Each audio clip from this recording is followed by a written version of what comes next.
Don't touch me. Don't ever do that again. You wanted it as much as I did.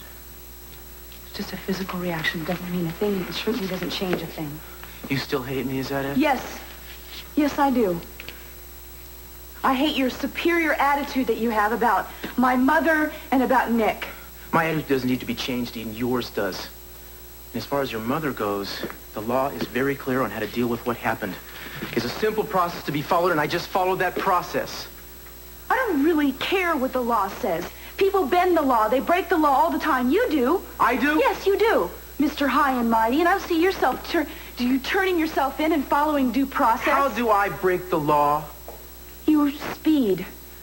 You roll through stop signs. You run yellow lights. You get parking tickets, stacks of them. Nothing Yes, to it do does. with this. The law is the law, no matter what aspect you're talking about, right? And you tell me what's the difference. You talk about consistency.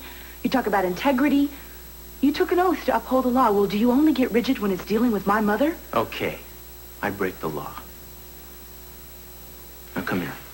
Why? Because I need to hold you, baby. That's your problem. Eden, I love you. I begged you to do something for me, for once in my life. And you denied me. It's too late. Don't you shut me out. Please, don't shut me out.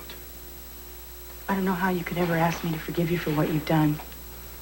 I have never known a man to be so cruel and insensitive to my family. I couldn't let my feelings for your family stand in the way of my duty. You knew what it would do to us if you turned to my mother, and you did it anyway. Will you put yourself in my shoes for a second? If you ever loved me, I think you'd be able to understand. In your book, love only works one way, doesn't it? Your way. Well, I guess I should have been able to have seen that, but I didn't. You see, it's all in your Latin machismo upbringing, them feeding your ego all since the day you were born. Then you grew up and you realized that society didn't look at you as powerful.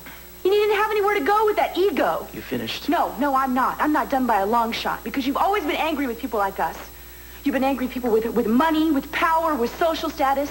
You decided to get even with us, put the screws to people like us. And so you arrest one of us, and it's like arresting all of us, getting even with us for treating the Mexicans and the poor like dirt.